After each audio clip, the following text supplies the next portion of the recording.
I'm just going to drop in for a moment here into silence.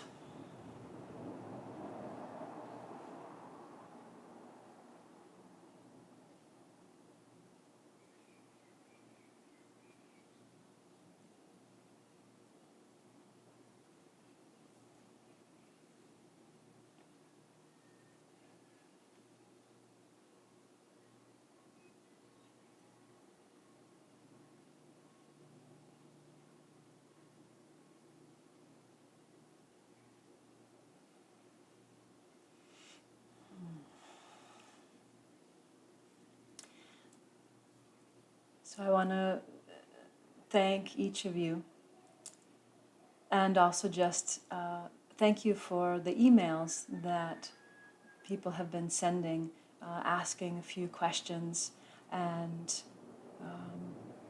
helping to bring in to focus the places that need to be articulated. So I'll just share again that the way these classes are working is that there's a tremendous amount of information that is coming through the transmission in the first part of the class, and that it's so much easier to give you information that way because it bypasses the thinking mind and comes in multidimensionally with an infinite more amount of information than my words can actually share.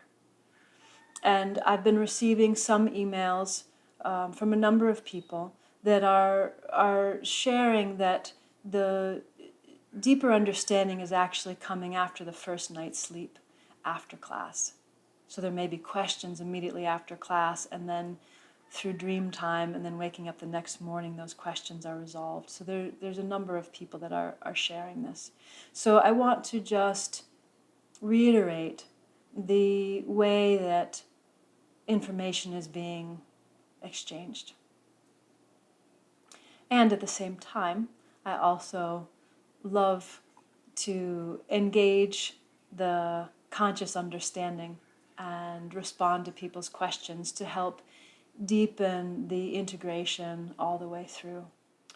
Another piece that is happening is that there's again, this tremendous amount of information that is coming through on these deeper levels that I will then articulate at a later point when things are more integrated and the foundation is there, to then be able to give you the verbal exercises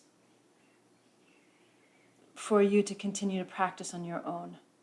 There's an internal foundation that is being developed through the silence and through the transmissions. And when that internal foundation is more fleshed out, is more detailed, then the exercises will be not only much easier, but may also just flow as second nature, as that deeper understanding is settling in on these multidimensional layers of your being, of consciousness. So let's dive into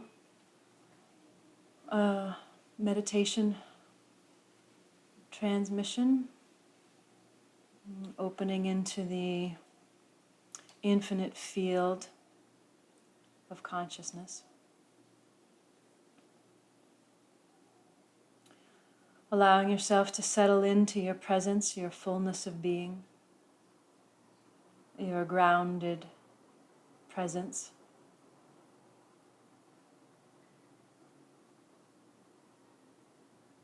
Resting in the core flow, in inner alignment.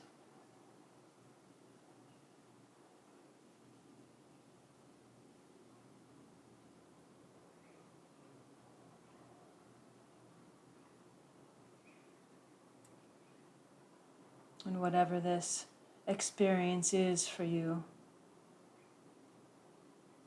is your own direct experience.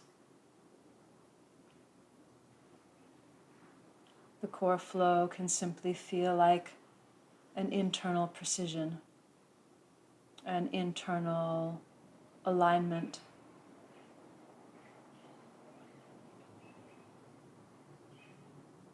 That feels spot on, that feels true.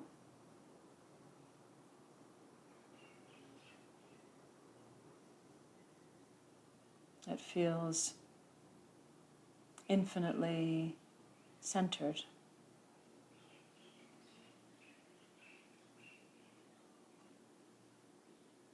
And that infinite centered ground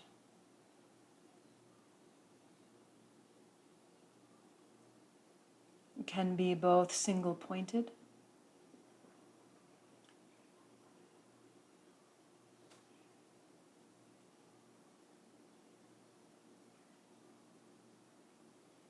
and expand infinitely.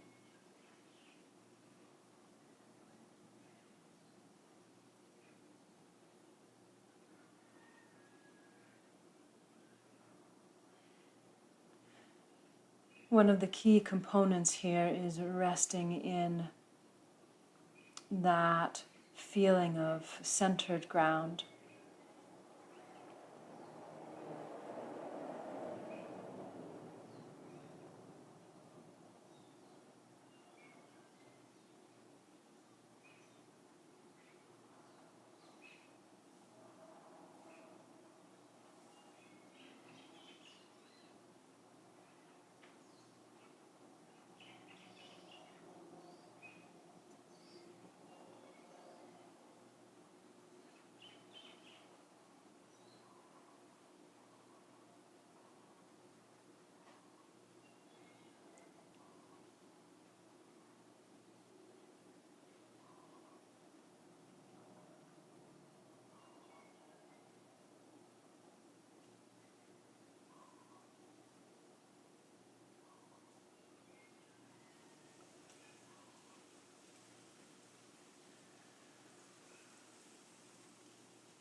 I'd like to invite you, if you are trying to do this, to stop trying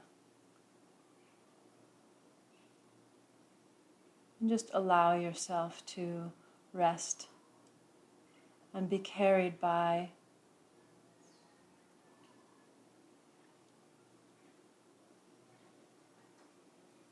the wisdom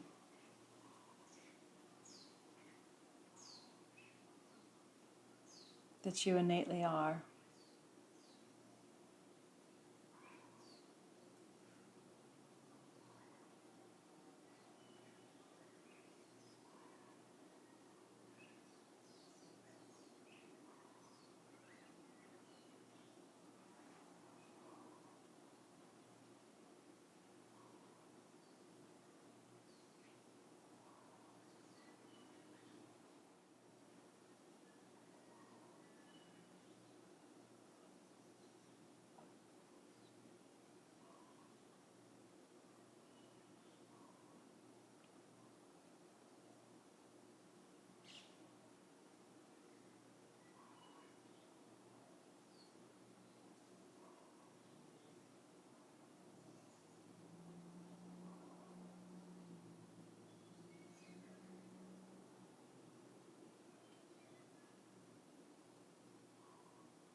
gorgeous process happening in this moment.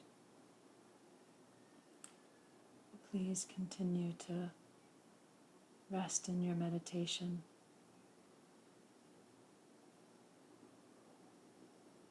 I'd like to just bring attention to the infinite heart.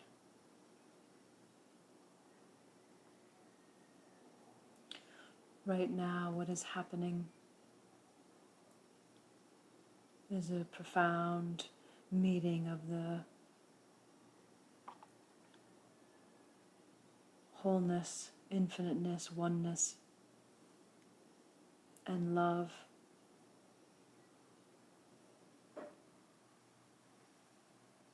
Transforming in through your heart and mind.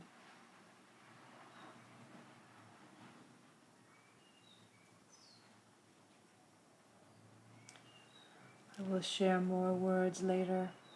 In this moment, just allow the words to be soft, staying in the depth of your process.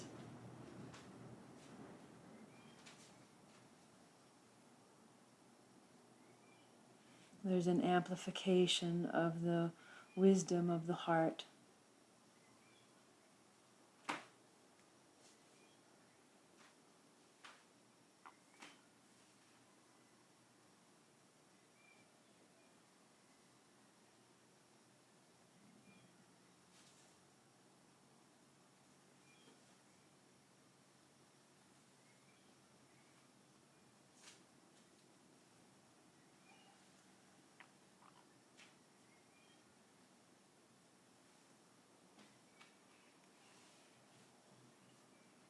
Multiple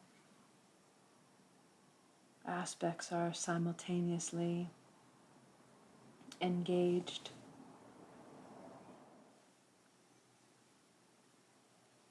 The core flow, infinite wisdom, the expansive layers of your being, multidimensional layers of wisdom, the resonance of your humanness, your human heart, the stories of the mind and the heart.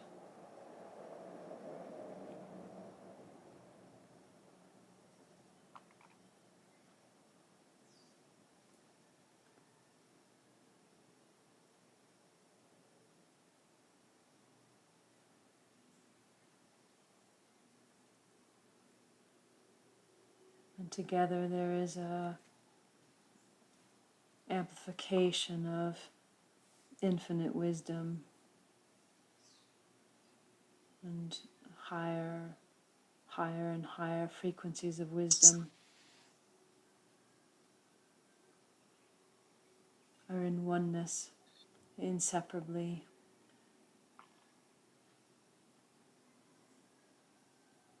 One with your heart and the heart chakra.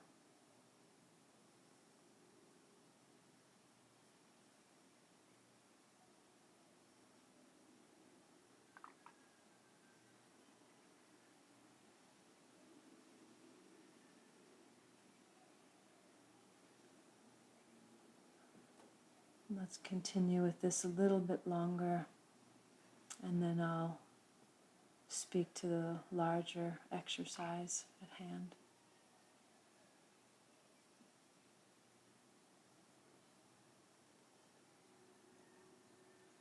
There's nothing for you to do.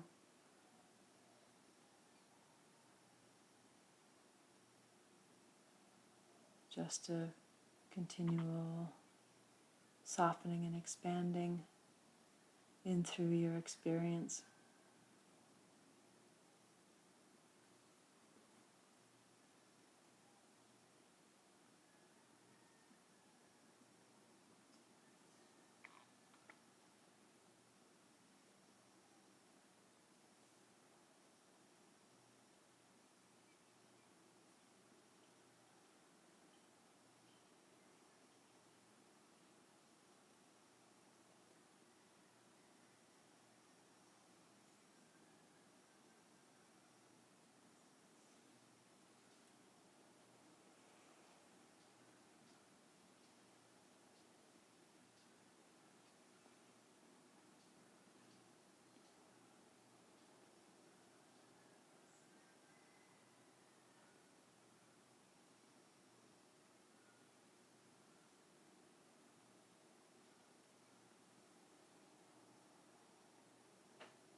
So I'd like to speak a little bit about more of the detail of what has been happening in this time.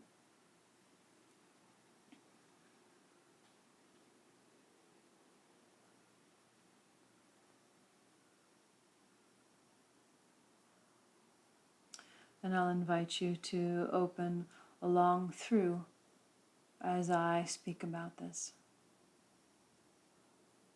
So I'd like to invite you to allow awareness to rest in the core flow.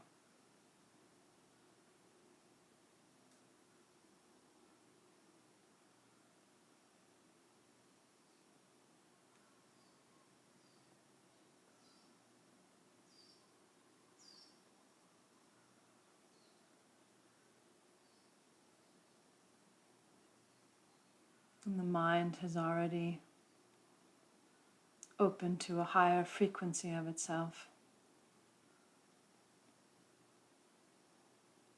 And so here you're resting in the core flow with the stillness and expansion of a deeper, quieter mind than would normally be in your day-to-day functioning.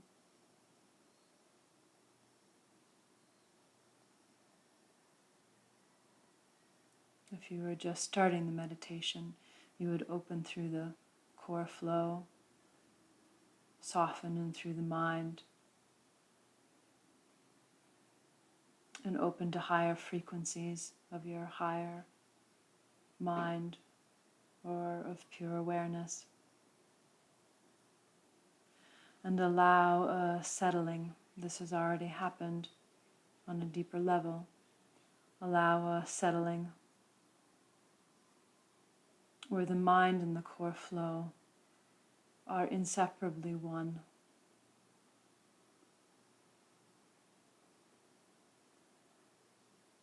And the multiple octaves of mind are harmonized and one.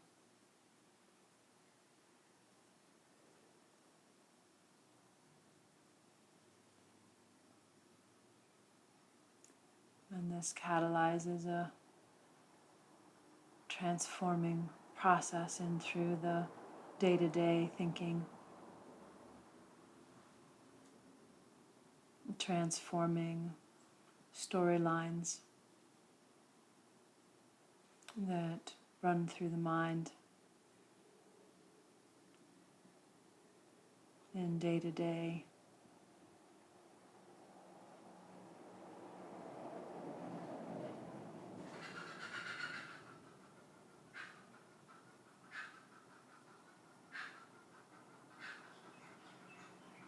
And so in the beginning of the meditation today, there was a aligning through core flow.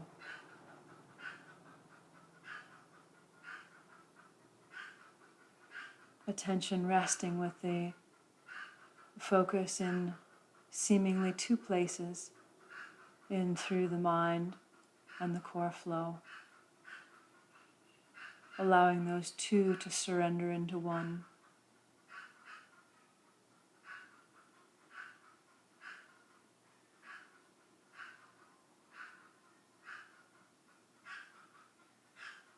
And in this surrendering in,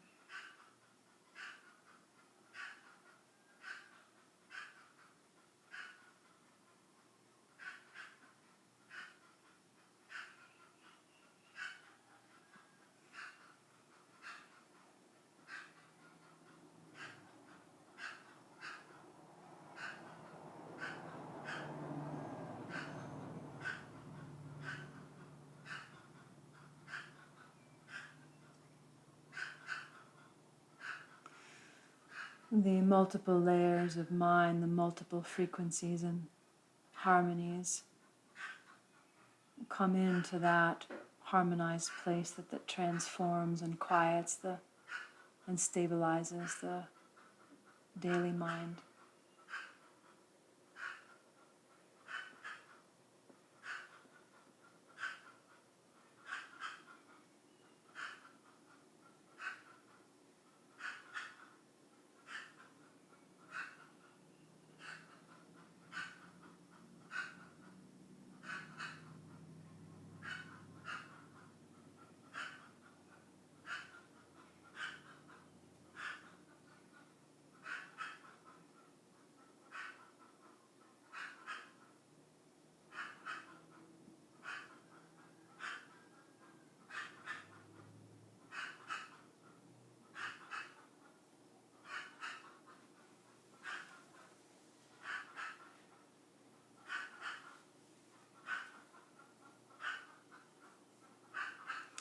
And so we began with this deep aligning all the way through the layers.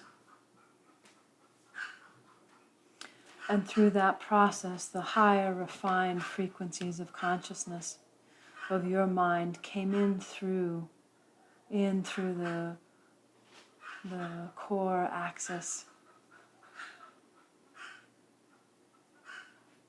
integrating, transforming, softening, settling.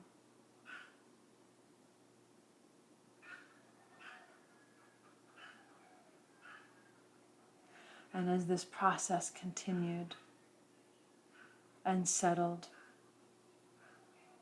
there was an opening through the heart.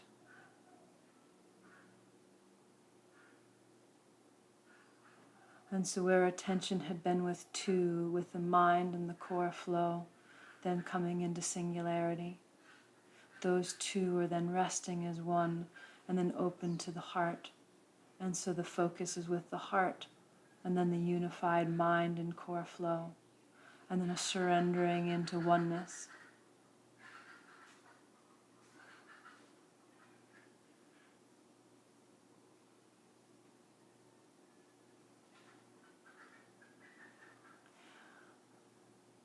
And in that, the higher frequencies of the heart, then all harmonized in through with the oneness of heart and mind, in through the core flow, accessing the multiple layers of your consciousness, harmonizing all layers together with the heart, mind, and core flow. And so the core flow, resting in that axis and access, allows one to be in that singular center, the infinite alignment,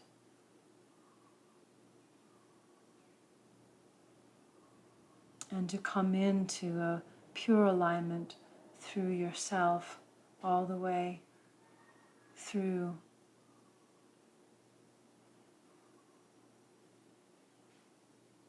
to yourself as source.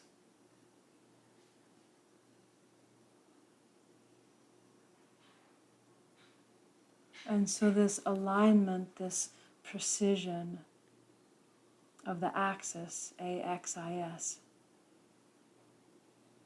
is simultaneously the axis, ACCESS, to all of the layers of yourself. And so the initial meditation was offering this navigation,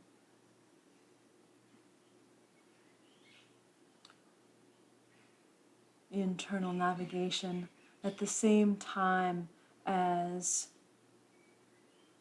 supporting and instigating the purification of the heart and mind through the guidance of your infinite self, your enlightened self, guiding the dissolving as is your perfect dissolving and aligning, dissolving the stories that are ripe to be dissolved.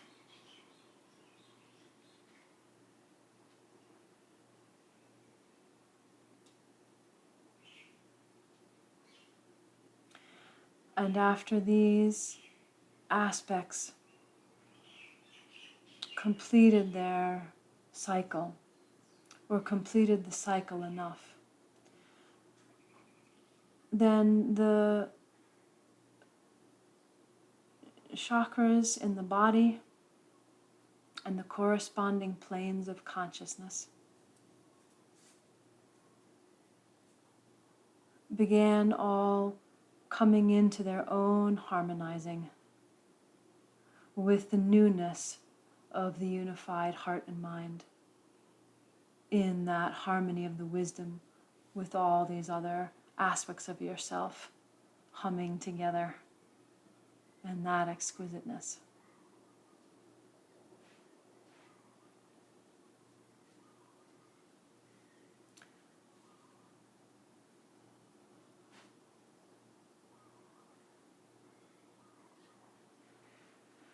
And this is where we came to at the end of the quiet, with the heart in a fullness and purity.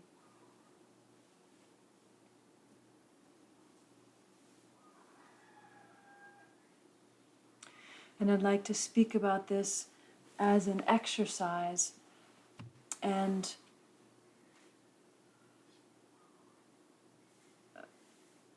as well as the benefits and purpose.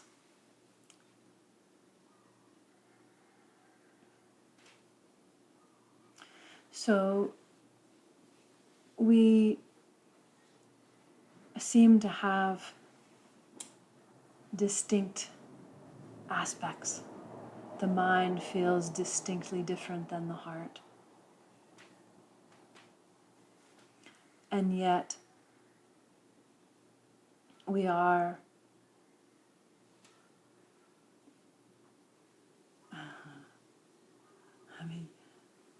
start this sentence differently.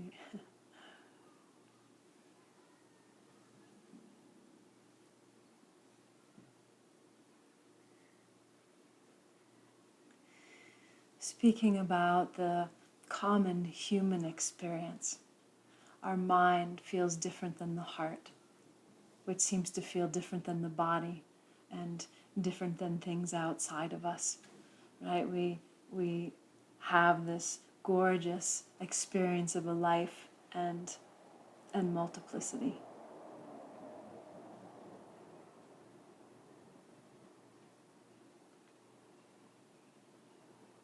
And these exercises today support both awakening to your multiplicity and support you navigating your life in the daily, practical, day-to-day. So if we look at the components of the focus and the surrender, and the single point focus and multi-point focus and surrender. So these were directly applied. They were innately functioning. They're innately what we are. And so the focus in through the core flow as a meditation practice allows one to come into a centered, present ground, aligning through access to the multiple layers of your being.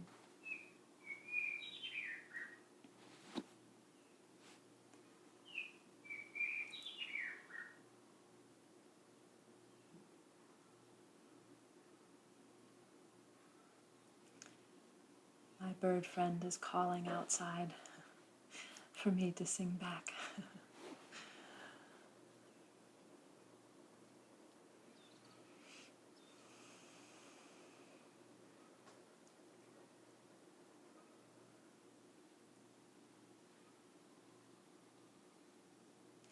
And so we begin this exercise by coming into a singular focus, resting in a precision where all else falls away. We rest single-minded, single-pointed, aligning in through the core flow. And in that, the singularity and the multiplicity are simultaneously present. But as you rest in the singularness, the multiplicity is intrinsic, and consciousness can rest in the singularity. And so we begin by resting in this aligned, pristine stillness. and focus of attention.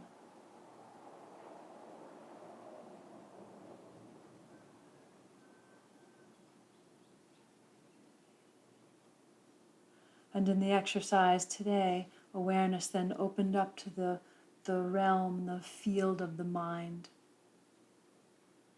the fabric of the human thinking mind.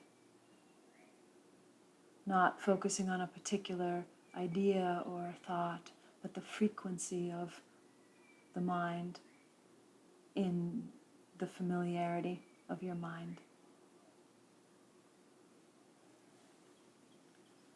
Allowing attention to rest with the mind simultaneously with the core flow. So focus is then on 2. And as one continues to deepen, softening,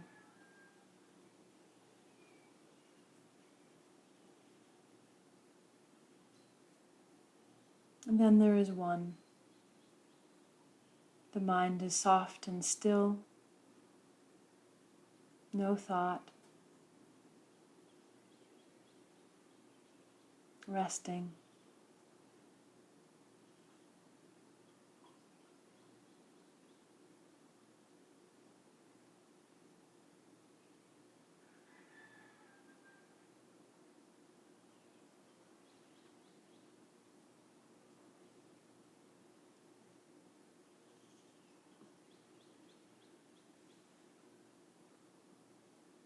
The more familiar you become with the layers of your being, the octaves of your consciousness, then one can softly open to higher and higher octaves of mind, of awareness, opening through the multidimensional layers of your being.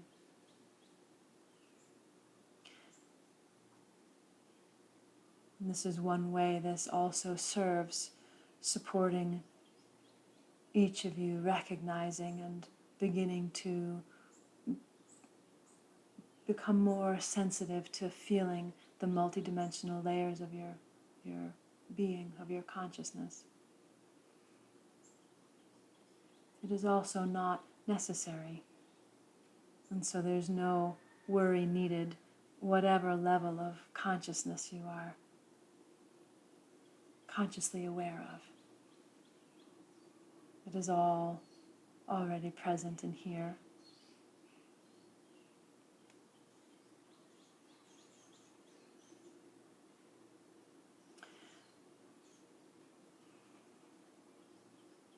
And if you open to these higher octaves, there simply is then a resting and a harmonizing, same process of focus in multiple places, surrendering into a singularity.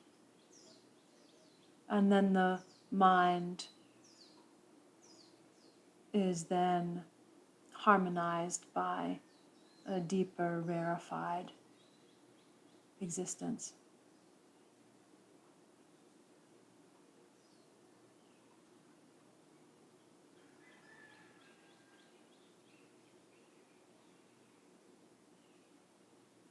And as this process continues, then awareness and focus can then come to embrace the heart.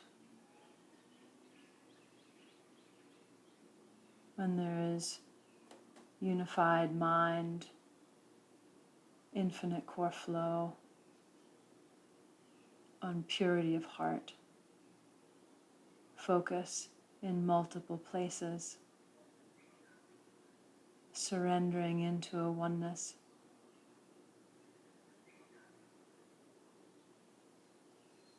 And the whole being rests in a stunning multiplicity of unified heart and mind,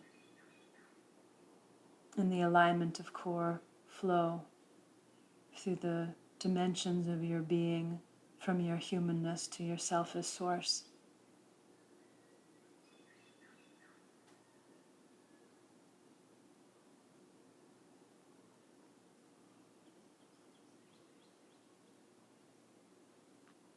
and one rests in a potent ground of being.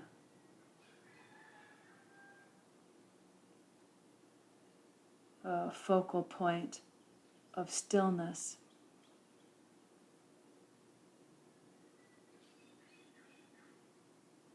That is dynamic.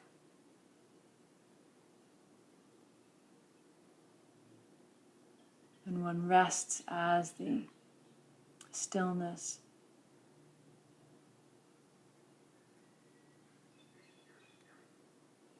and the divine movement.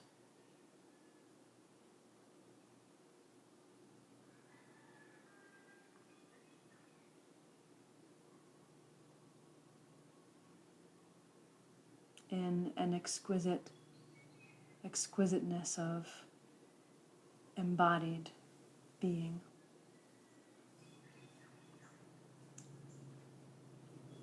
Where the stillness and the focus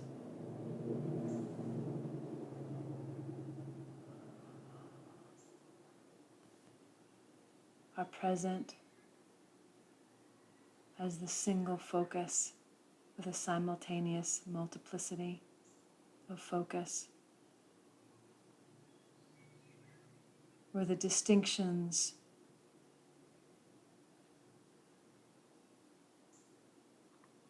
exist, and yet the simultaneousness and the inseparability is foundational.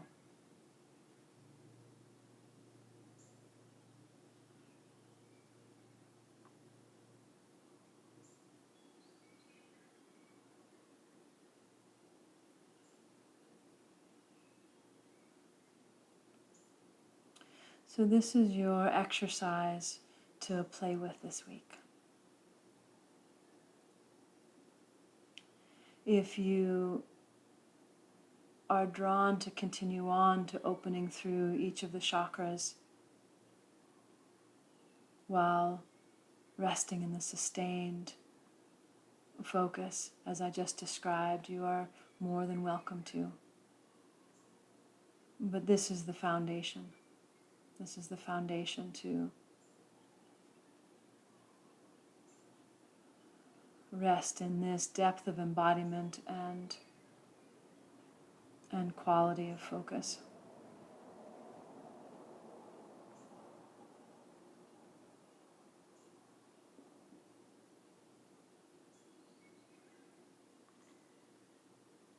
And you can feel in this the stability of ground, the absolute immovable stability of ground that simultaneously feels very dynamic in all the sensation of movement as the subtleties of consciousness organize themselves around this level of alignment, this precision of focus and love and higher refinement of mind.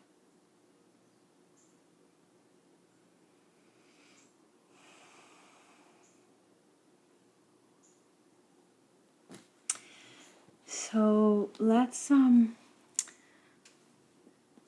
open for questions about the exercise today and any of the other classes, things that you want to check in about.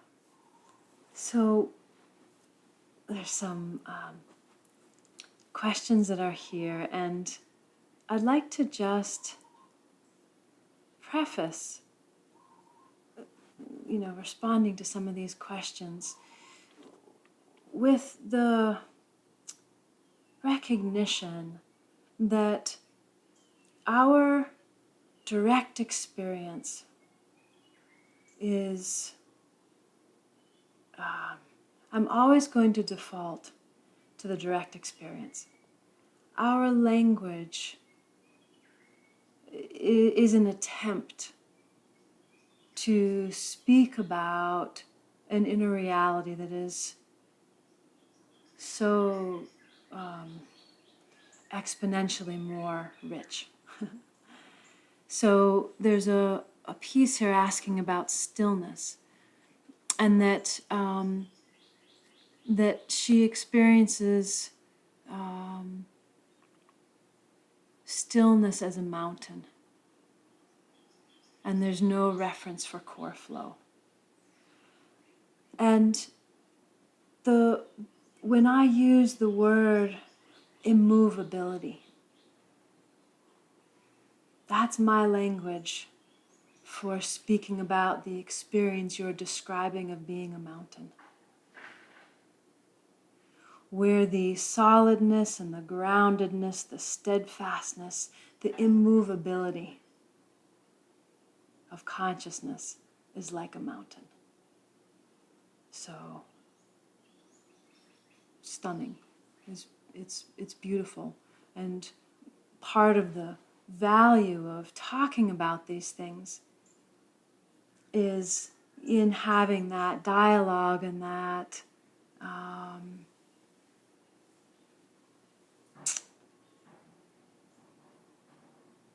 the exchange. It's like there's multiple pieces here of both having the dialogue because it's fun, as oneness gets to talk to itself through these lenses of perception that perceive itself differently when it's one consciousness perceiving through all the lenses, right? So there's a joy in the dialogue, and also there's a value in the mirror to reflect back the wisdom that is present already and intrinsic as each of us. And so the stillness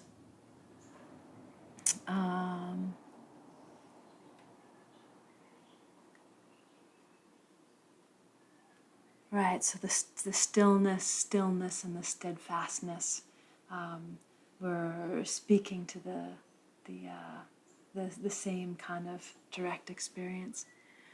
And then the core flow, there's no reference for this, and it feels frightening and stressful and like a choking sensation. So this email was a much longer email, and I requested to have it popped in a little more focused, not more focused, but more focused on the screen so I can see it. And so if the concept of the core flow and the feeling of it isn't useful, it's not useful. It's completely fine. It's completely fine. If you go into meditation and rest as a mountain, that is divine. It's completely divine.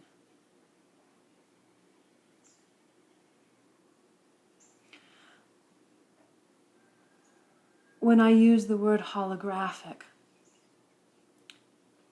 when we begin to start recognizing ourselves in multiple levels at once, and they begin to integrate as our embodied direct experience, then larger things on the outside are actually experienced inside as self and experienced inseparably. So this mountain may be this massive thing on the outside and have its own stillness. And when you continue to meditate and rest, that mountain is then on the inside. And the size doesn't matter. On one lens, the mountain is bigger than you and on the outside. And on another lens, the mountain is on the inside and smaller because you're bigger than it because it's on the inside. So it may be that playing with this self-recognition serves more than the core flow. Because ultimately, all movement, all anatomy, all form collapses into I don't even know what word to use, the size of how small, the larger and larger you recognize yourself to be. And so the anatomy of the core flow, the alignment, actually collapses into a single point of awareness. And so if that movement of core flow creates stress, it's no need to pay attention to that or look at that, or it's in another way, it's also irrelevant. And we each get to relate to the exquisiteness that we are in our own direct experience and our own direct wisdom. So hopefully that helped with some of these questions. There's another question about embodiment, but I've also addressed that in this dialogue. Oh, I'll say one more thing about the anatomy, just in terms of structurally. There's an alignment of the spine. In fruit, there's an alignment of the core. In the earth, there's the axis, the North Pole axis. Consciousness tends to create itself around this core alignment. But it doesn't need to be, I'm speaking to this just in terms of the structure and the anatomy, but the direct experience is far more important than any concept, period. Right, or way of organizing, right? Your direct experience is primary. Question around core flow, speaking about it as a concept. See, my teaching comes from my direct experience, and the core flow has been completely profound and instrumental in my whole experience. But that doesn't mean it's instrumental or necessary for you in your own awakening. So if this makes no sense, it doesn't matter. It doesn't matter. I'm always going to be coming back to your direct experience. So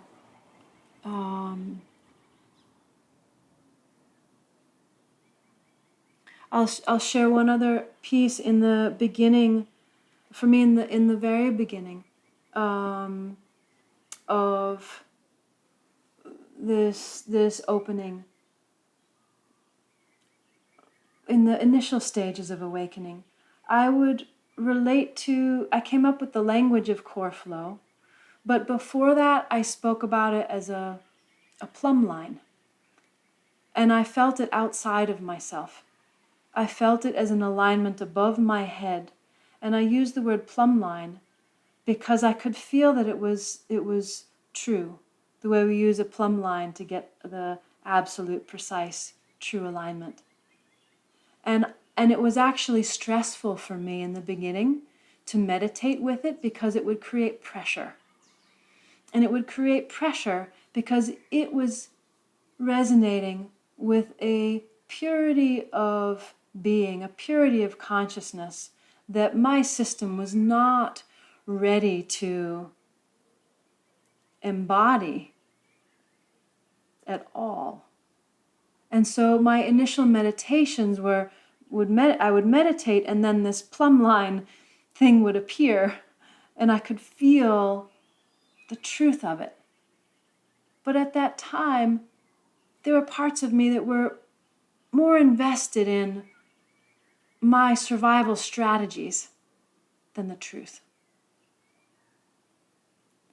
And because we identify with our survival strategies, our conditioning, the sense of I am, was embedded in those experiences and those stories. And so the sense of I am, the sense of I embedded in those stories, has a different frequency than the I of that purity of being. And because it's the same I am, that singular truth, the harmony of each of those sounds, each of those expressions, the harmony of the purity was different than the harmony of the identified conditioning.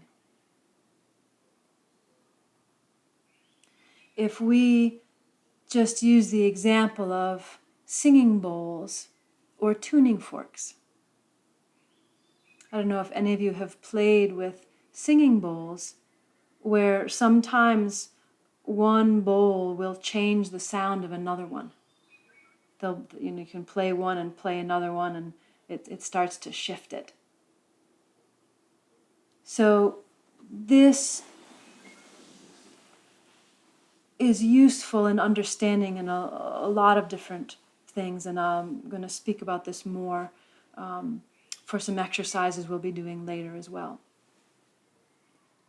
So in those tuning, either the tuning forks or the singing bowls, it's like your pure note is so precise and pure, and it harmonizes. It sings a particular note.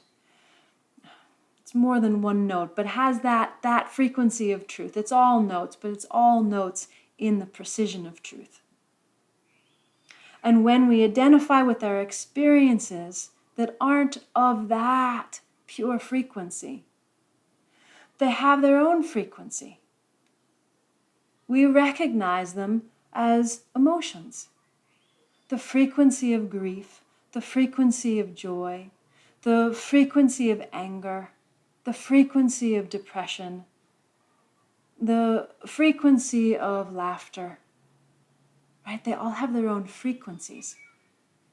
And when we identify with them, and it then continues as our conditioning, the sense of I is engaging embedded in oneness with the frequency of these different qualitative experiences that we get to have as a human being. And because there's an identification with it, there's a grasp. And I would start to feel pressure from feeling the purity of that true note, or true notes, infinite, divine true notes, because of the grasp. I was identified with that story, and so the pressure was because of my attachment, because I had some invested idea in something around multiple stories.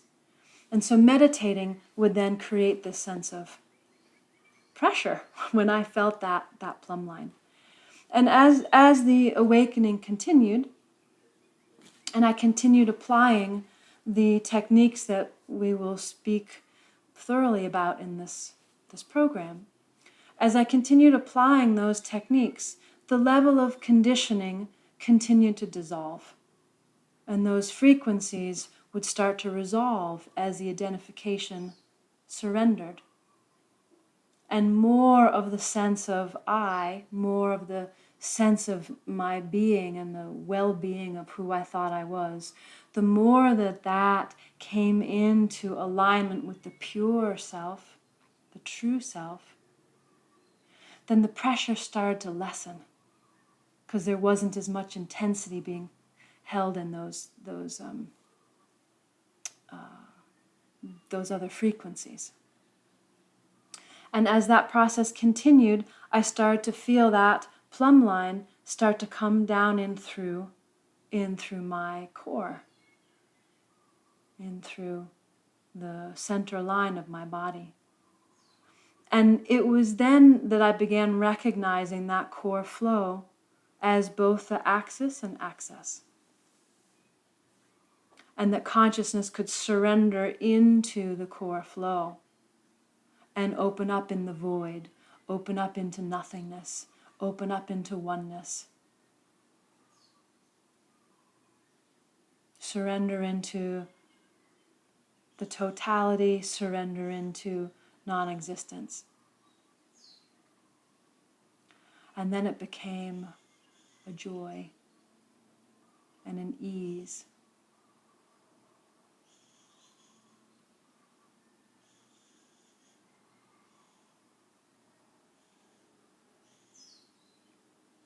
So I'm going to speak a little bit to this process that I would engage to surrender through the conditioning, since I named it, and I don't want to leave you hanging until the next class. So I'll just speak a little bit about that.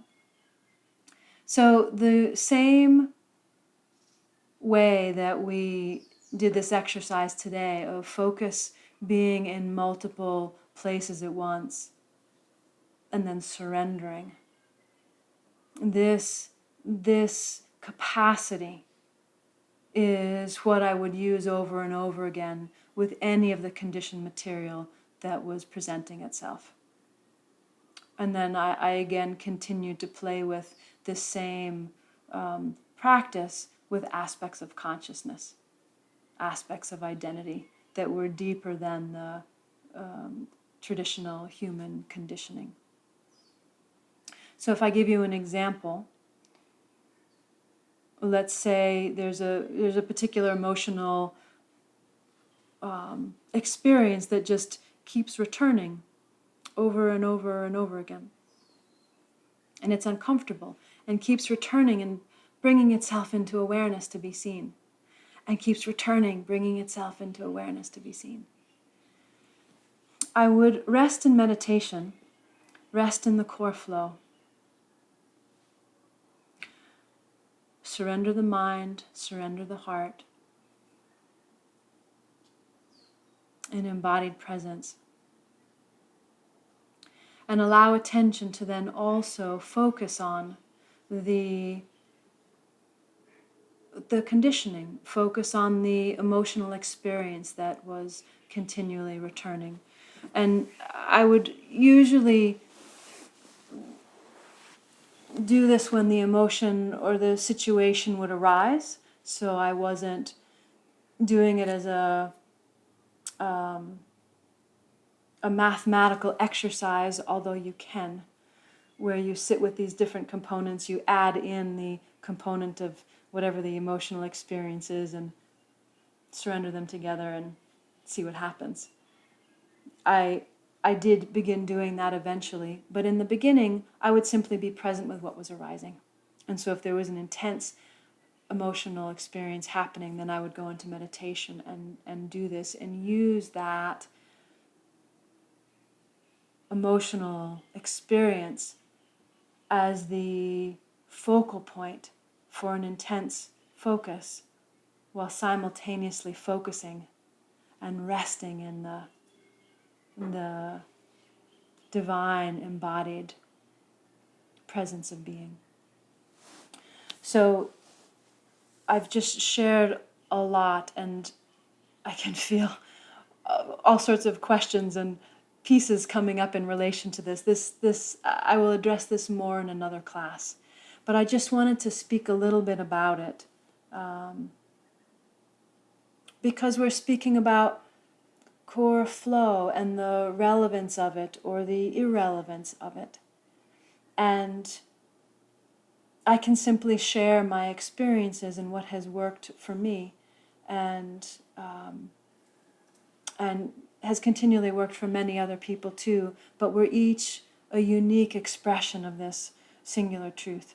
And so the questions, when things come up that are different than what I am speaking about or sharing, I deeply welcome those questions and those reflections,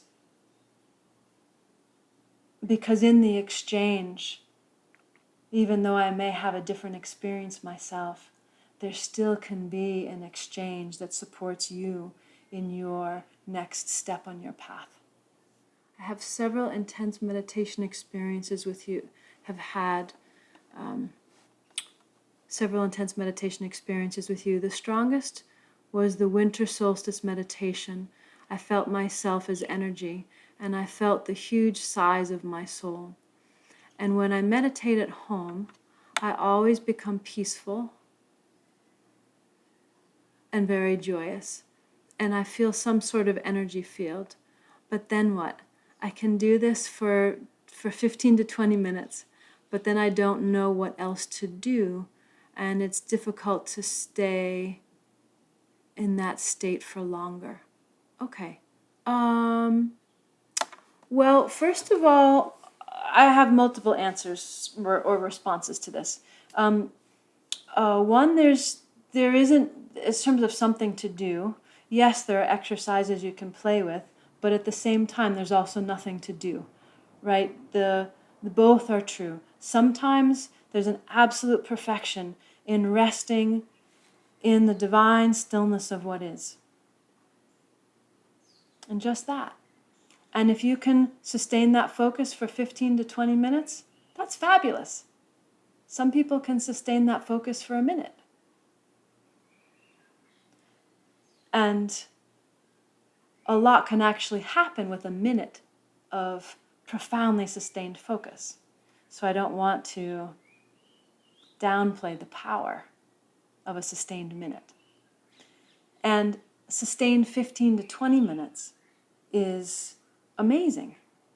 And if you continue to meditate and rest in that stillness and that expansion, and to continue to do that, it may be that that timing grows to more than that. And then there's a deeper resting within that.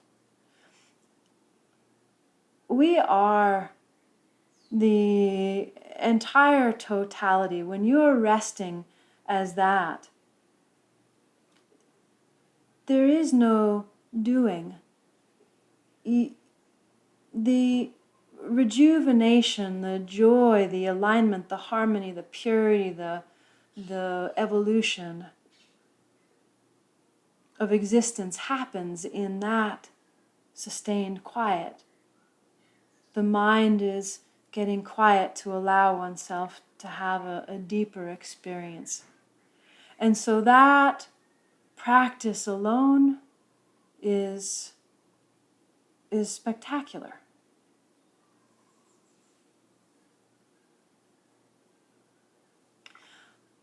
I will also say that there are people who have had beautiful, sustained meditation practices and then started working with me, and so much started moving and opening and evolving at a faster rate because there is something else that is happening here. So in terms of a doing, the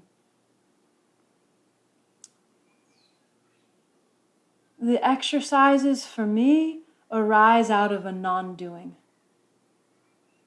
Everything I'm teaching has arisen out of nothing and arises to then be shared. So the deeper truth, the absolute totality, is orchestrating everything. So any sense of doing is also a divine play in the orchestration of one singular consciousness at play. So I need to just acknowledge all these aspects, before then speaking about doing an exercise. These other components are far more primary. And in our relative human experience, we have things that come up and they feel like they need to be tended to.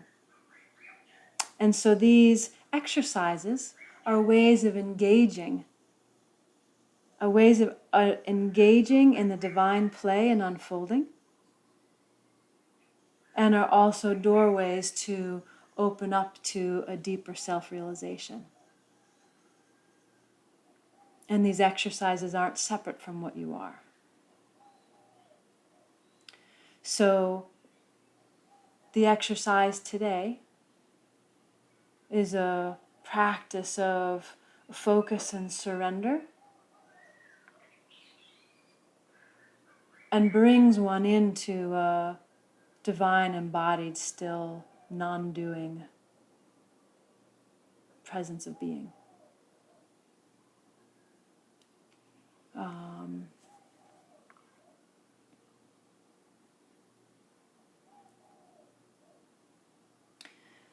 The AlcheME classes, all the different levels, are a new way that I'm teaching to support the information being exchanged on multiple levels of consciousness, and then giving exercises for the mind to do.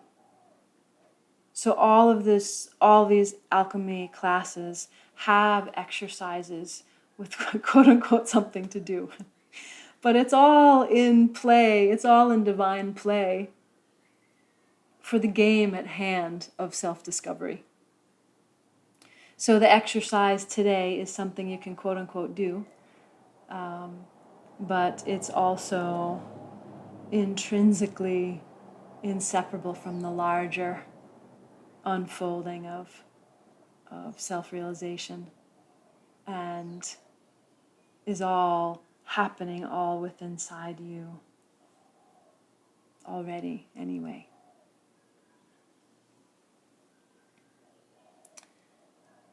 And I'll just briefly mention the solstice clearing session was an enormously powerful session with a massive amount of karmic clearing happening. You could listen to that more than once and continue to work with that. So I'm not sure what this is. This says, I understand the core flow. It's beautiful. I guess I just have to keep doing it without thinking too much about it. So one of the things that's continually remarkable for me is that anatomy and consciousness are the same thing. And we know this maybe most easily through the heart. When we surrender in through the heart, we're surrendering in through that embodiment of love. And we recognize its flavor and its frequency. Each of the structures of consciousness, each of the structures of physicality are consciousness. Is consciousness itself. It's like it's hard for the mind, is so conditioned to, think this is a pillow and this is a scarf. That the structure is somehow separate from, is somehow a thing. Is somehow a thing that's separate. And it's just not that way. And so I can speak about the core flow in a way that seems like a thing. It came that way in terms of my being able to initially have access and receive and understand. And the more that integrates and rests in that singularity, it's not the thing of the core flow, it's consciousness, it's what we all are. So our relationship to it, our relationship to ourself, our relationship to our inner organization is beautifully unique and can just keep deepening and deepening and deepening. And that's the awakening game, as a continually, exponentially exquisite unfolding and embodiment and self-realization, self-recognition. So, and it may be that the core flow then continues to open. It may be that then it becomes irrelevant and something else is the focal point of self-discovery, of the awareness of self-discovery through your own lens of experience.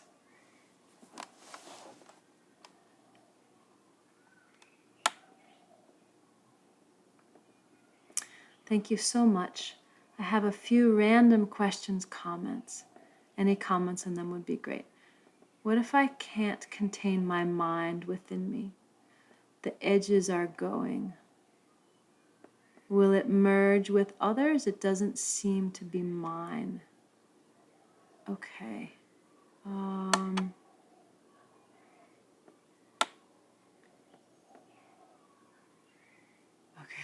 These are great questions. Okay. I'm just going to do one at a time. Okay. So, you can't contain your mind. Just don't worry about it.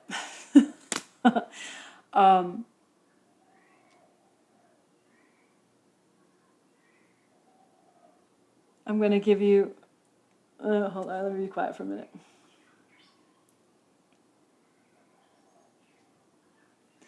I experience these multiple octaves of being. And that, like if you imagine the view and the experience on the sidewalk, the view and the experience on top of a skyscraper, the view and the experience from a plane, the view and the experience from the moon. Right? So from each of those octaves of being, things look different. And they're experienced differently. So I can speak about that feeling of the human mind from each of these different octaves. So one, if you're resting in the octave where the mind is all talking to itself, it feels different than when you surrender into an octave higher. So from the sidewalk to the top of the skyscraper. And the mind from that place, what from the sidewalk had seemed like the mind was just completely running rampant. Resting in a deeper octave, the mind can then be soft music, soft sounds. It can still do its thing while one is resting in a deeper octave. And the mind can continue to quiet, can continue to settle down. And if you bring your attention, focusing on deeper frequencies of yourself, and continually bring attention there, you can dial down the chitter-chatter of the mind, or it starts to quiet on its own. The more faculty you begin to have within yourself, the more these are all just parts. The same way you might, move the pillow over here or turn the stove down. You can go into meditation, quiet the mind down, bring attention to the heart, open through infinite consciousness, rest, ground, breathe, and then drop into stillness and silence and disappear.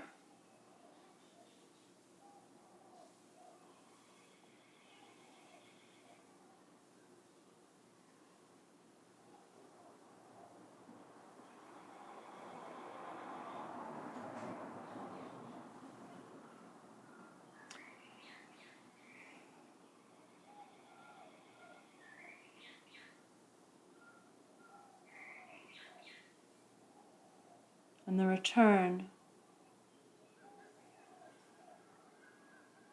is then a newness and a freshness, a restored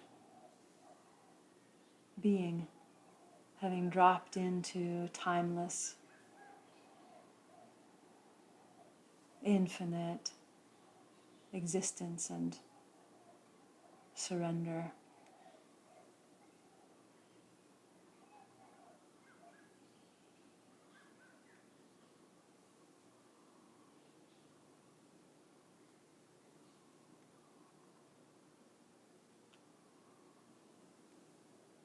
When I do this, when I'm speaking and responding, I'm offering you the energetic map of what my words detail.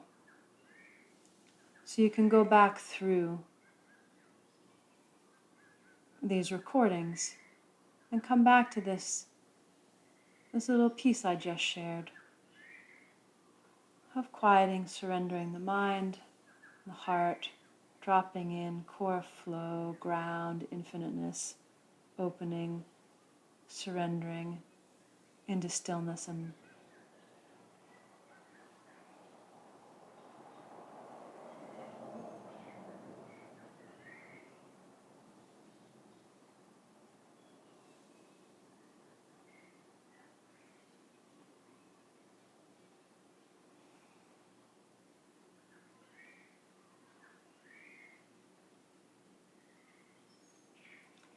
what I call cessation, or non-existence, where identity surrenders into oblivion.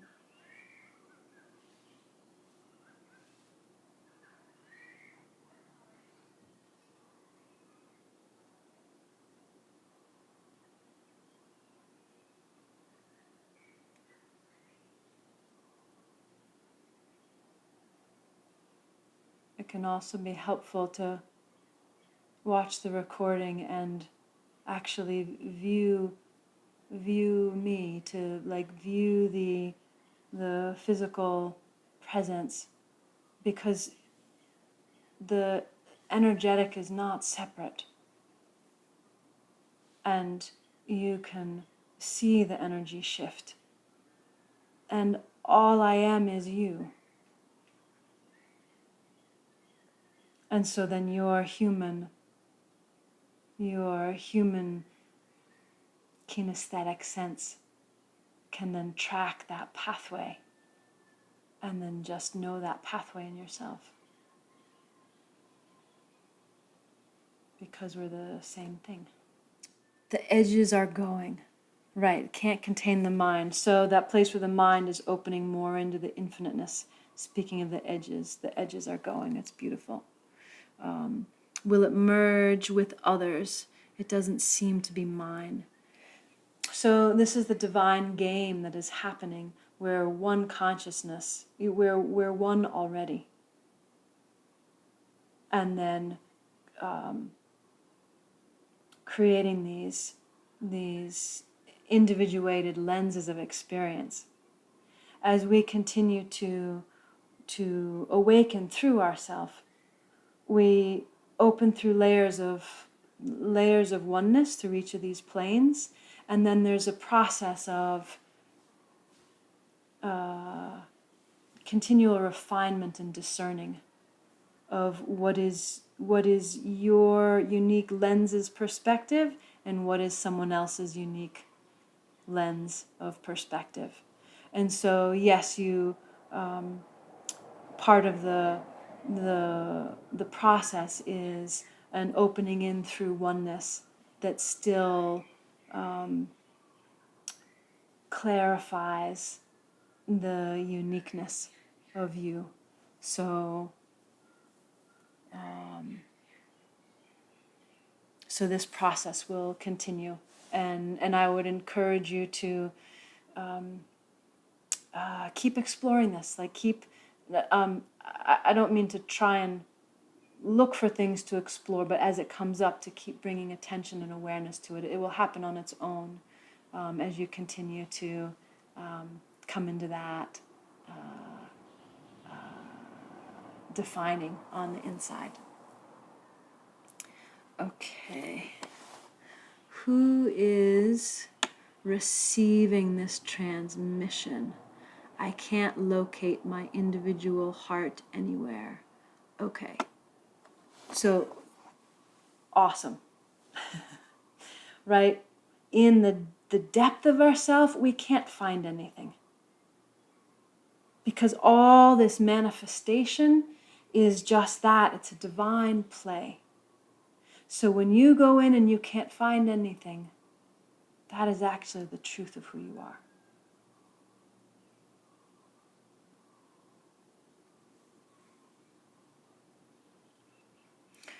So who's receiving the transmission? The truth of you that has no heart is what is the transmission itself, is the giver of the transmission, the receiver of the transmission, is the truth in which the game of transmitting occurs within.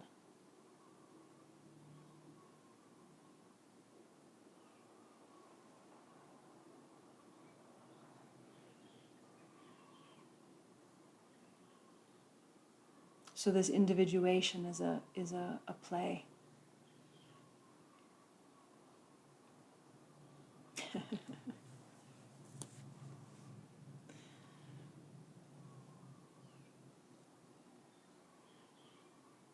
I realize my exercises are about opening in through that individual lens, and that's usually people's doorway into then the infinite, and then into the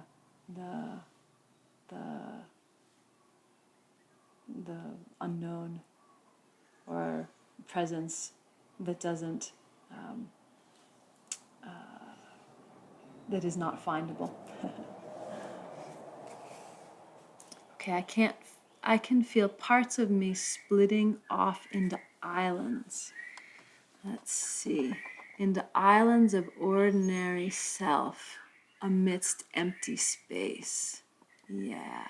So what's happening here is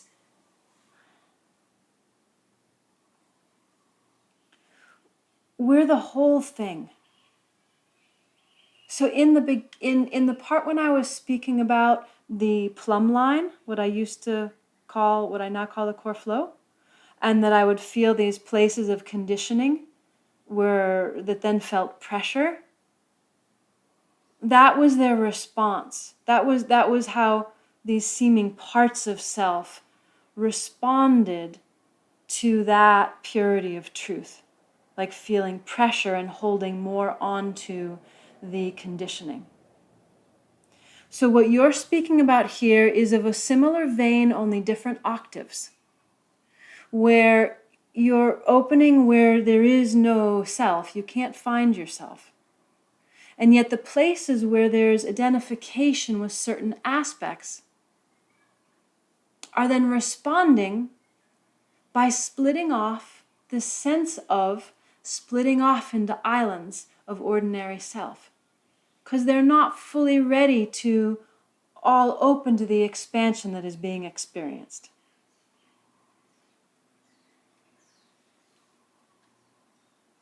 So that amidst that empty space and that empty silence, right? That's just how the system is responding. And we have all sorts of sensations and inner experiences in the multiplicity within as we open to the singularity within.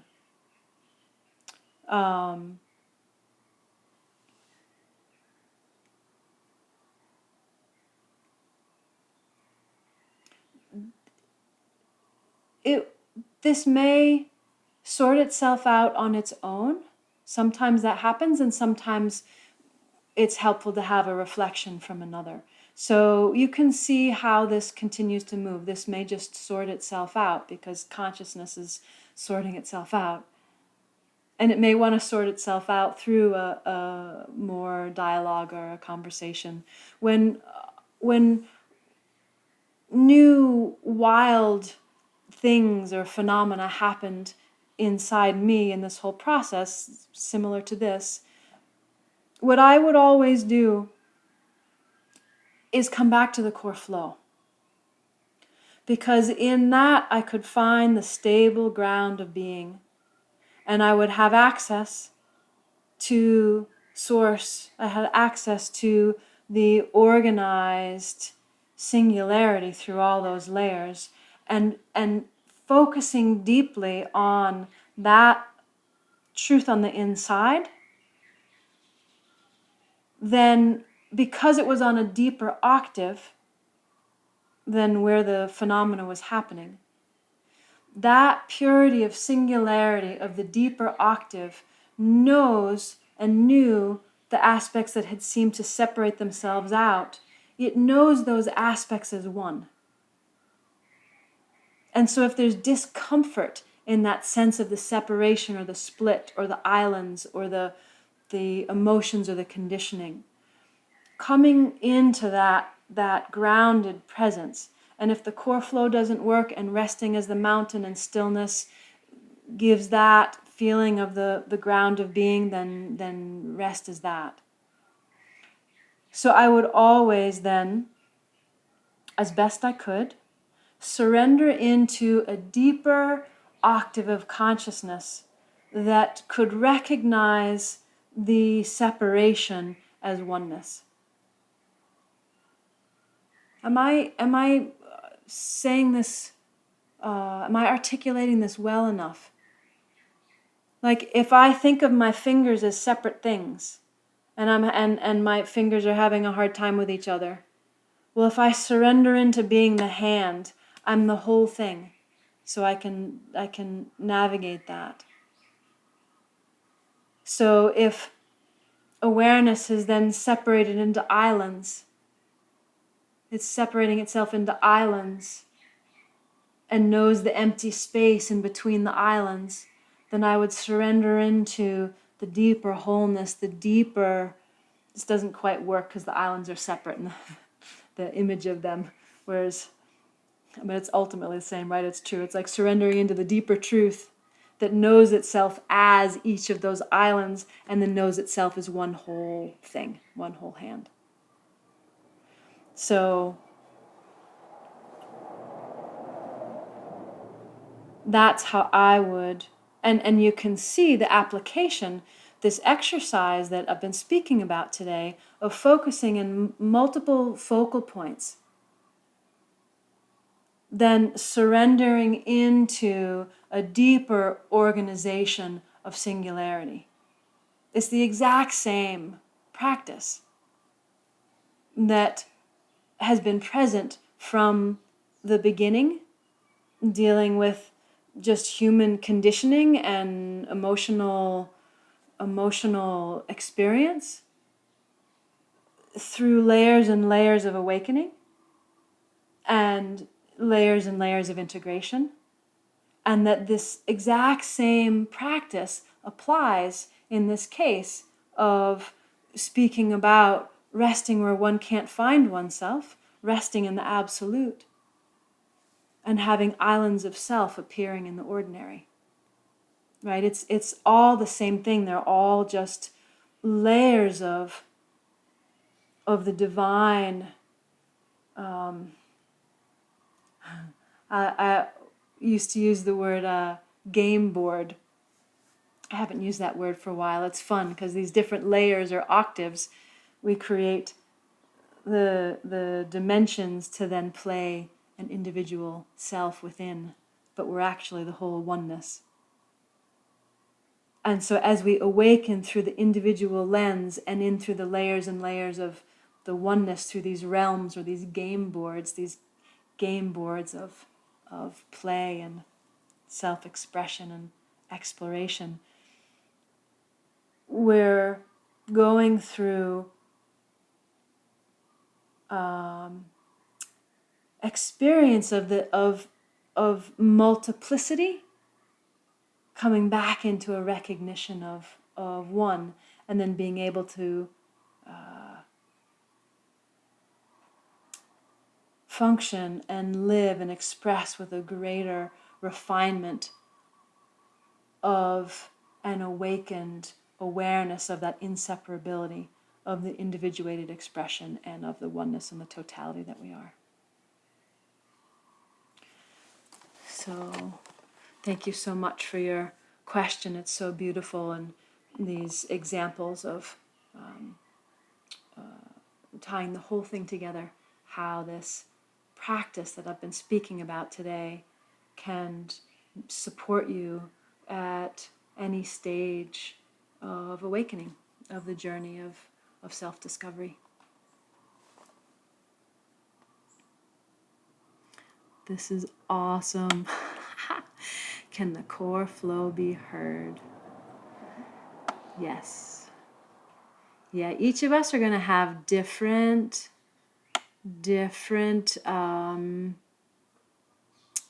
sensibilities. I will hear the trees, or hear the hum or the sing, but it's not as strong a faculty as some of the other aspects of perception.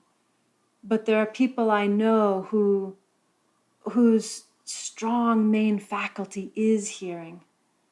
And they're hearing the song and sound, the symphony of existence all the time, really loudly, in an amazing way. So I love this, right? Like, I hear high-pitched shimmering. Yeah, right, shimmering, right? And shimmering is a word we use for light, right? So when the sound and the vision and the embodiment they're not separate from each other. So you hear the shimmering, right? Like, that's kind of how it is for me with all the trees. It's like hearing the delightful singing, shimmering of this exquisiteness of being. And I'm wondering if these could be sounds of the core flow. I would say it's existence, but it may be that hearing is a more refined perceptual aspect of your individuated expression.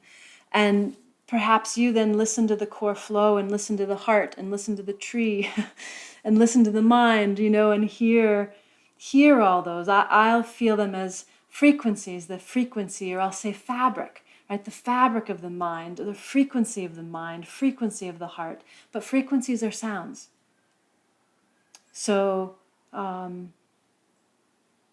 yeah, and then there are just two beautiful beings I know who are really oriented around music and sound, and they produce sound that is also producing the sounds of the frequencies of all these aspects of consciousness. And so their sound is transformative and transportive. So it may be that the sound is the hearing is just a stunning aspect of your uniqueness. Okay. If they are, would focusing on them be an alternative way to open to the core flow? Absolutely. Absolutely. Yeah, and you could even sing it, right? You could have your singing be a meditation, and the heart. Yes.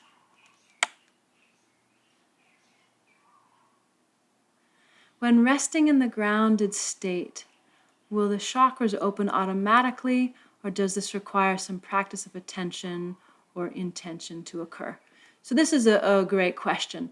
And this actually links back to the earlier question about meditation, of meditating with the 15 to 20 minutes. And sometimes when we rest in this alignment, things just change and organize themselves. Sometimes they need more support. And the support that that moves through me is the focus. And so sometimes focus, surrendering, and listening. Actually, I'm going to add this other component. So in this case, when one is meeting something that has arisen in consciousness, all right, so I'm going to go through this like an exercise. So if we take the exercise today, if you surrender into stillness, quiet, alignment, and open through the mind, surrender the mind, open through the heart, surrendering the heart all into oneness, come into a harmonized frequency, and then allow attention to, you can either open through one chakra at a time or open through all of them and see who wants attention. Or it may be that something has already called your attention to it. And let me listen for a moment here. I'm not going to go through the whole exercise right now because there's lots of components to it. But the piece I want to add is the listening. And so that attention will focus in the surrenderedness and then sustain itself with a focus on the particular aspect that has presented itself. So let's just say, I have hands here in front of the solar plexus. Let's just say something has come up in the solar plexus, or this part of the body, or a sensation anywhere in the body. And there'll be a resting in this divine alignment, a surrendered stillness, an open emptiness of mind, a radiance of love in the heart, with the mind and heart as one. Focus then rests with, simultaneously rests with whatever the discomfort is, whatever the sensation or substance that appeared in the moment or appears to be tended to. And then there's a deep listening. Often for me, in the attention with all of that, in the rested, surrendered place, and then a deep listening of that supports the unfolding process. I could share more, but I'd like to save that for the next class when we can go into more detail of practices with this. But this gives you a lot of information to work with this week, and in multiple different octaves of your being, depending on where attention is drawn for each of you. Okay. In one of your talks, you mentioned nothingness is the doorway to the shifting of perception because every reference point or perception is made up. Does that mean even the structures of the experiences as various game boards being played out on infinite planes are made up? Yes. That's me saying yes. As in, it doesn't happen in one specific picture that everyone with sufficiently refined consciousness would agree upon. Wait a minute, does that mean as in, it doesn't happen in one specific picture that everyone with sufficiently refined consciousness would agree upon? Or do you find that people you know who have similar clarity of experience of consciousness? Okay. Yes, there are other people I know who are surrendered in similar depths and see the layers and octaves quite precisely the same way that I do. There are also people who have a depth of awareness that then would speak of it in a different way, the same way someone may have a greater perception in through sound. And so they might describe the whole thing in sound. I experience all these layers as math and light, sound, physics, consciousness, form, it's all the same thing. They're not separate from each other. The way a sound can hit a tray of sand and vibrate it into different geometries, right? It's a reflection of these the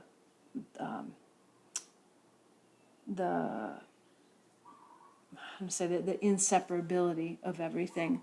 But the made upness is that everything is created. Everything is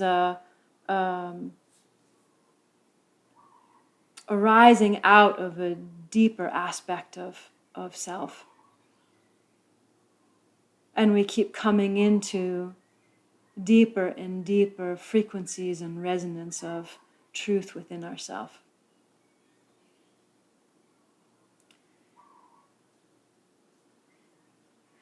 I want to offer another couple little pieces with this. I'm always pointing people back to their own direct experience, because you and I are the same. And we recognize truth within ourselves, not on the outside. We might see it, we might hear it on the outside, and we say, oh, that's true. But we only know that because we are recognizing truth inside ourselves. So, this place of what's real or would other people agree upon, as we each describe the magnificence that we are, we come to things that everyone speaks about. Everyone speaks about love. Right? This is a truth. And we speak about truth. So as you continue to surrender through your own experience, you will continue to discover this. What remains? What remains as everything else falls away, and what remains in the midst of the gorgeous divine play of multiplicity. How do I know if I'm doing it correctly? What can I rely on as rumble strips to alert me when I am going off track? You are the rumble strips. You're the whole thing.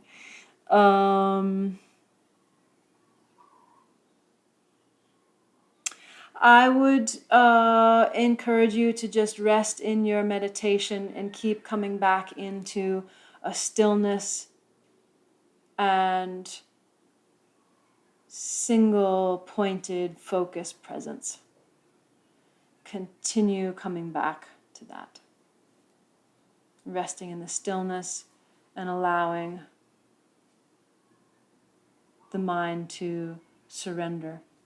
Keep coming back to that. I think this question may be easier, or responding to it might be more useful if I have a specific example of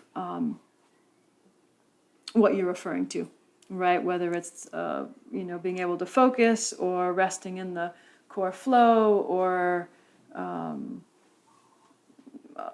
resting with two focuses, surrendering into a single focus. So it's a little too open-ended of a question for me to be more specific. But that would be the piece that I would say is to come into this focus. Oops. What you just said really helped me, because I can only meditate, expand, open in an expanded state for so long, and then I have to pop out of the experience. Maybe that is a response to pressure. There is definitely a sense of urgency to pop out. Thank you. I will just continue to meditate, open, expand as much as I can. Yeah, the popping out, it's just like yeah, just allowing the system to acclimate to these more expanded states of consciousness. I notice that when the attention goes from single-pointed focus to multi-point focus, the multi-point blends back into singular point again, as if all the leaves on the tree are noticed as one tree again. I find this an inescapable tendency of my awareness. Oh, there's nothing wrong with that. That's perfect. That's the whole point, actually. That's the whole point, because when you start resting in the deeper truth, then the multiplicity is actually a singularity. So that's what happens. That's right. Because ultimately we're the singularity. And the multiplicity is this gorgeous game and unfolding that is at play.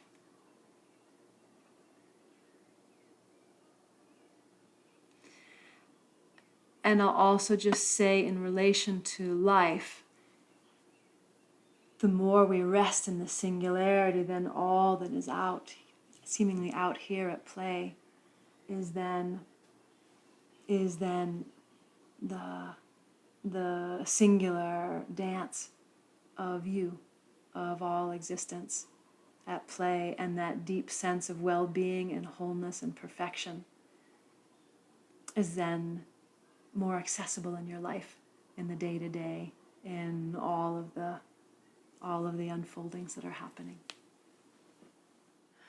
Okay, this will be the last question. How important is posture to core flow? Can this be done in a prone position? Yes. So,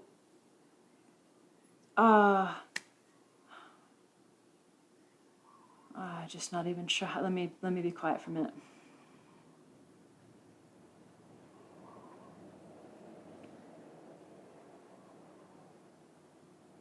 In the truth of everything being made up, you can rest in core flow if you're upside down, doing a backward handspring, swimming, laying down, sitting, twisted in a yoga pose. Right? It's like it is outside of form, and yet it also creates form. It can be easier to access that precision in yourself when you're sitting in a really precise alignment. It can be easier. When the focus becomes really strong, you can also have that same precision of focus when you're laying down. Perhaps you already have that precision of focus when you're laying down.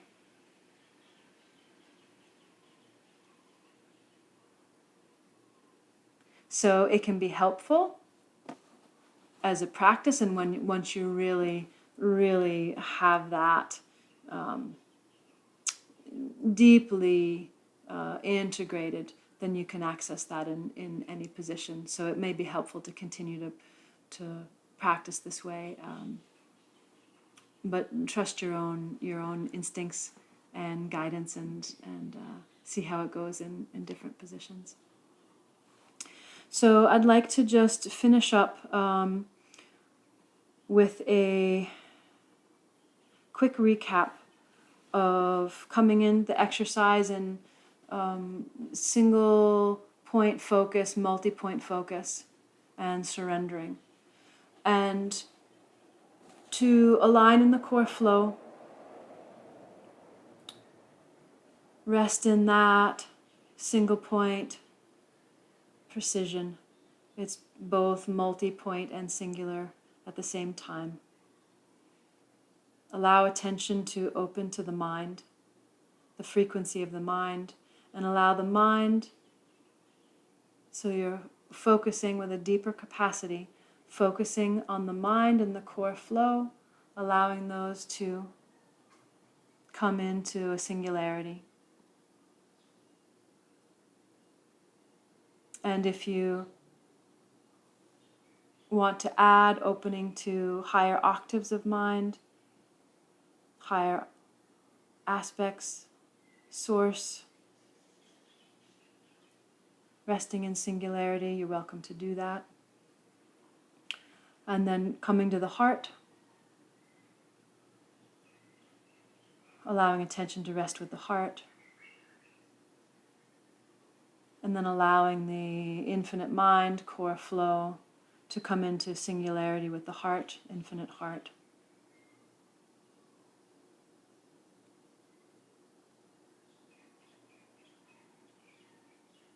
And then allowing yourself to ground all the way down through the base chakra and to the earth. If you're going to work with the meditation to that point and not continue on to more chakras, to allow yourself to really feel that groundedness. And be in the infinite expansion of the mind and heart and core flow in one, allowing a deep harmonizing and transformation through all the layers of your being.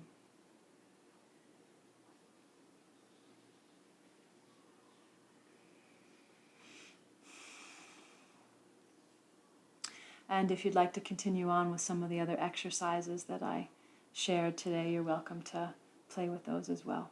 But that would be the main one, to really focus and practice stabilizing that in yourself as a field of reference. Because when that becomes that unified heart, unified infinite heart, mind, and core flow, becomes a familiar, singular resting point,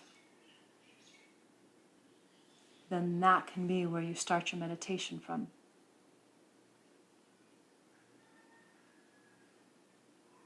And that becomes then the stable, integrated ground. So thank you so profoundly much. I'd like to remind you to love yourself, be gentle with these exercises. There is no right way, wrong way, and to allow.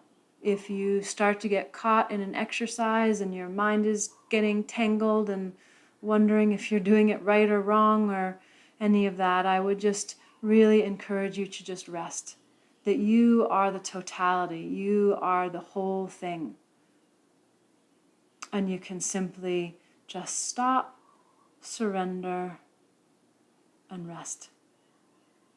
Ask for help at night before going to sleep in dream time, to enter the soul classroom and to receive any support that you need. If you need any, you might be fine just continuing on your own, and to open to that infinite support, receiving your own guidance from your infinite self during your sleep as well. Thank you so much. Have a beautiful week, and my heart's big heart hug, squeeze, love in all directions. Thank you so much. Have a fabulous week.